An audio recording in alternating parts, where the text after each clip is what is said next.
Hello everyone, हमारे इस प्यारे से चैनल पर हमारी इस प्यारी सी क्लास में आप सभी का बहुत बहुत स्वागत है। और आज की इस क्लास में हम डिस्कस करेंगे जो हमारा सीटेट जुलाई 2026 का एक्सपेक्टेड पेपर है, उसकी तैयारी कैसे करनी है। तो किस प्रकार से, अगर आप मतलब मेरे पास हर तरीके का बच्चा आता है जो पहले एग्जाम दे चुका है या जो पहली बार देने वाला है, हम एक डिटेल्ड स्ट्रैटेजी की बात करेंगे। इसमें कुछ ज्यादा लंबी बातें नहीं करेंगे, जो चीज काम की है सिर्फ उसी के बारे में बातें करेंगे। और किस तरीके से आपको चीजें पढ़नी चाहिए, क्या करना चाहिए, वो सब कुछ चीजें डिस्कस करेंगे। अब बहुत लोगों के मन में एक सवाल आएगा कि क्या जुलाई 2026 में पेपर होगा या नहीं होगा। मुझे आप लोगों से ऑप्शन पूछना है, क्या इसके अलावा हमारे पास कोई और ऑप्शन है? नहीं, आप खुद से ये सवाल पूछिए कि अगर 2026 के जुलाई में नहीं हुआ तो अगस्त में हो जाएगा, अगस्त में नहीं हुआ तो सितंबर में हो जाएगा, सितंबर में नहीं हुआ तो अक्टूबर में हो जाएगा। तो क्या उसकी वजह से हम पढ़ना छोड़ देंगे? नहीं ना। तो आप लोगों को, अगर आपके भी मन में ये सवाल आता है, तो आप अपनी रेस में दौड़ते रहिए। आपको कभी ना कभी तो मंजिल मिल ही जाने हैं। तो ये मेरी आप सभी लोगों से एक एडवाइस रहती है। तो जो भी जिस भी जगह पर आप पढ़ रहे हैं, बहुत बड़ी अच्छी चीज, आप पढ़ते रहिए। लेकिन आप हर जगह जाके कि क्या होगा क्या होगा क्या होगा, ऐसे तो बोले 2026 में दुनिया खत्म हो जाएगी। तो क्या आप लोग जीना छोड़ दें, काम पर जाना छोड़ दें, पढ़ाना छोड़ दें, पढ़ना छोड़ दें? समझ रहे? नहीं छोड़ रहा है ना कोई भी। रोज जीवन चलाने के लिए लोग धक्का मुक्की कर रहे हैं। आप समझ रहे हैं? तो आप भी पढ़ाई मत छोड़िए। ये जर्नी इतनी आसान नहीं है दोस्तों जितनी आपको लगती है। ये 6 क्लास से लेके 12वीं क्लास की एनसीईआरटी तो पहले आपको पढ़ाएगा, उसके बाद कुछ टॉपिक आपसे पूछेगा। ग्रेजुएशन के भी कर लो। चलो ग्रेजुएशन तक पढ़ लिए हो तो थोड़ा मास्टर्स भी पढ़ लो। अरे जब इतना कर लिया तो यूजीसी नेट ही कर लो। आप समझ रहे हैं? तो ये एक बहुत बड़ी जर्नी है। और इसमें अगर आप 1 महीने 2 महीने की सीटेट की हवड़ धवड़ में रहेंगे तो कुछ चीजें आपके हाथ पल्ले तो लगनी नहीं। तो कोशिश करिए कि अपनी पढ़ाई पूरी करो, टाइमली उसको 3 से 4 बार रिवीजन कर लो। नौकरी आपके हाथ में आनी चाहिए जैसे ही आपका पहला अटेम्प्ट हो। ये होती है एक सही रणनीति। ठीक है, चलिए। तो ज्यादा यहाँ पर समय को ना बिताते हुए एक बढ़िया मोटिवेशनल जो मैंने आपको अभी पुश करा है। सबसे पहले जो स्टेप होता है, अगर आप यहाँ पर देखेंगे, सबसे पहला जो स्टेप है वो है सिलेबस, है ना। सबसे पहले जो हम यहाँ पर चीजें देखेंगे वो है आपका सिलेबस। एक्चुअल में इस पूरे पाठ्यक्रम में आता क्या है।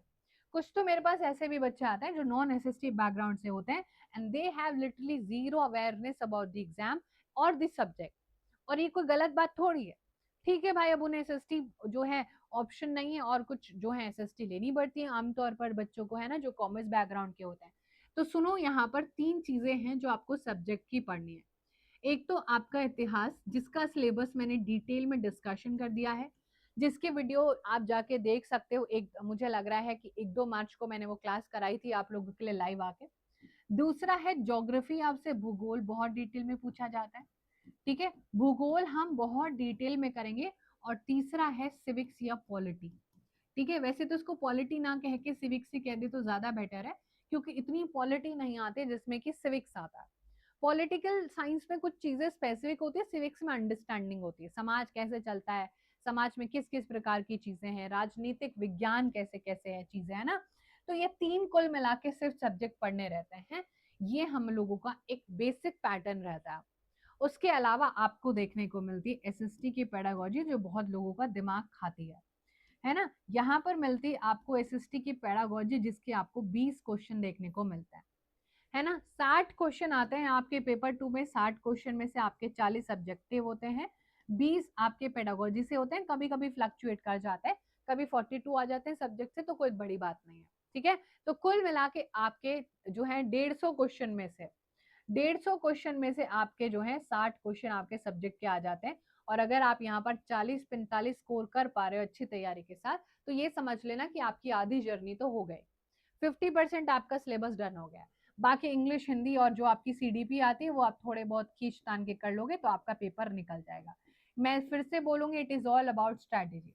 तो इस सिलेबस की जो पूरी चीजें हैं, पहले आपका आइडिया होना चाहिए कि what is exactly there in the syllabus, क्या है सिलेबस में।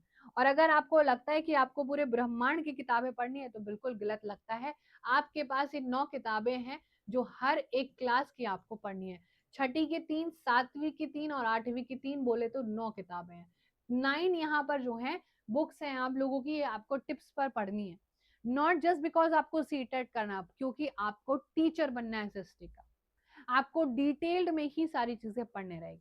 ठीक है, चलिए दूसरा है हमारे पास स्ट्रैटेजी, किस तरीके से मुझे पढ़ना चाहिए। ठीक है, चलिए कुछ बच्चे होते हैं जो पीवाईक्यू से ही चीजें निकाल लेते हैं, लेकिन ये मत सोचना कि वो बहुत टैलेंटेड है, नहीं, इसलिए क्योंकि उनका बेस बना हुआ है, या तो स्कूल में बन गया होगा, या वो किसी और चीज की तैयारी कर रहे थे तो उनका बेस बन गया। तो अब यहाँ पर दो तरीके की स्ट्रैटेजी है मेरे पास, है ना, दो तरीके की चीजें हैं मेरे पास यहाँ पर जो आपको ध्यान से सुननी है। वो ये है कि या तो हो सकता है कि आप बिल्कुल न्यू बच्चे हो, न्यू कमर हो, या हो सकता है कि आपका ये पहला दूसरा या उससे ज्यादा का अटेम्प्ट हो। जो लोगों भी कि यहाँ पर है उनको पता चल गया होगा वो कहाँ कमी है, तो वो तो अपने ऊपर काम कर सकते हैं कि मैंने एनसीईआरटी नहीं पढ़ी थी, मैंने सिर्फ 2 दिन पहले वीडियो देख के एग्जाम देने गया था या देने गई थी, तो मुझे अब पता है कि मुझे क्या करना है। लेकिन जो न्यू बच्चे हैं जो पहली बार इस वीडियो को देख रहे हैं, आप मेरा नाम सर्च करोगे ना, VRSHAMALIK वर्षा मलिक, तो आपको मेरी बहुत सारी पुरानी वीडियोस यूट्यूब पर मिलेंगी, जिनमें आप देख सकते हो कि किस प्रकार से मैंने आपको पढ़ाया हुआ और किस प्रकार से बच्चों को बहुत मदद मिलती है, और उनके सिलेक्शन मैंने करवाए हैं एक ही अटेम्प्ट में। उनके लिए मेरे पास एक ही जो है, यहाँ पर बहुत सारे बच्चे बोलते हैं कि भाषण हो जाता है, लेकिन ज्ञान की बात है, और ये है कि बेसिक्स पर ध्यान दो दोस्तों। बहुत उम्र पड़ी है अभी मौज मस्ती की, अगर बेसिक्स नहीं करें तो सरकारी नौकरी भूल जाना। यही है खेल, अगर बेसिक स्ट्रॉन्ग कर लिए तो एडवांस भी समझ आएगा, अगर बिल्डिंग बढ़िया खड़ी कर ली तो फटाफट मंजिलें बनेंगी। ये चीज याद रखना। होता ये है, कभी नोटिस करे, जो चीज हमने क्लास 11 12 में पढ़ी होती है ना, वही ग्रेजुएशन में भी आ रही होती है, बस थोड़ी भाषा चेंज हो जाती है, थोड़े कहने के मतलब चेंज हो जाते हैं। हम बड़े हो गए हैं ना, अब हमसे एक्सपेक्टेशन करें कि बड़ों की तरह जवाब दीजिए, बड़ों की तरह आंसर लिखिए। छोटे बच्चों से छोटे बच्चों की तरह क्वेश्चन आता है, बड़ों बच्चों से बड़े, लेकिन कहीं ना कहीं घुमा फिरा के बस थोड़ी सी डेप्थ में क्वेश्चंस आते हैं, बट रहती सेम ही चीज है। समझा आया, बहुत बढ़िया। तो सबसे पहले आपने स्ट्रैटेजी पे ध्यान देना है। जो लोग फर्स्ट और सेकंड अटेम्प्ट में उनको अपनी कमियां पता चल गई होंगी, हो सकता है उन्होंने सिलेबस अच्छे से कर लिया, रिवाइज नहीं करा, है ना, हो सकता है कि उन्होंने 2 दिन पहले पढ़ाई करी थी, अब वो डिटेल में पढ़ना चाहते हैं, हो सकता है कि उनकी एग्जाम में ज्यादा एंजाइटी हो गई तो वो उस एंजाइटी को आप पूरा करेंगे। तो जो भी आपकी कमियां हैं उन पर काम कीजिए और अपने बेसिक्स मजबूत कीजिए। और जो नया बच्चा है जो पहली बार जुलाई 2026 का एग्जाम देगा, वो बेसिक्स पर ध्यान दीजिए। मेरे पास ऐसे बहुत सारे लोग हैं जो ऑलरेडी टीचर हैं और वो मुझसे बहुत सीनियर है, लेकिन वो मुझे मैसेज करके बोलते हैं कि आप बहुत बेसिक से और बहुत जीरो से पढ़ाते हो, जो आपके बारे में हमें सबसे अच्छी चीज लगती है, क्योंकि अगर आपने बेसिक्स क्लियर कर लिया तो मजे ही मजे हैं लाइफ में। ठीक है, मैंने भी बेसिक से पढ़ पढ़ के सारी चीजें क्लियर करी हैं, और आज यहाँ पर आपको सारी चीजें पढ़ा रहे हो। और रिवीजन तो देखो, 5 साल हो गए पढ़ाते पढ़ाते, तो रिवीजन तो हो ही जाता है।